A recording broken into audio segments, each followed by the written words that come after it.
welcome back to another video. Today I am going to show in this video how to fix search bar not displaying anything and not showing any results on your Windows 10 or Windows 11. So before going to start the video, if you are not subscribed to my channel, please subscribe. So let's start the video. Guys, if your search bar is not displaying anything, then I will show you how to fix this issue. The first option is you have to just click on this start menu, or you have to just press Windows plus R key, then type here regedit, then hit enter, click on yes. In this you can see here SK current user, double click and expand.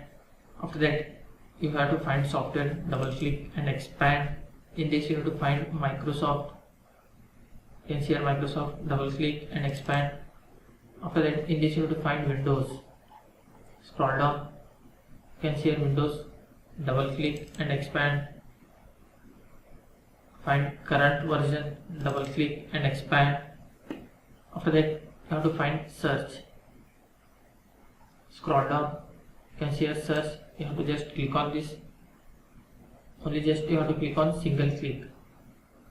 After clicking single click on this search, come to the right side, right click, click on new, then click on divert 32-bit value and rename it as Bing search enable. Just type capital B ING SEARCH enable.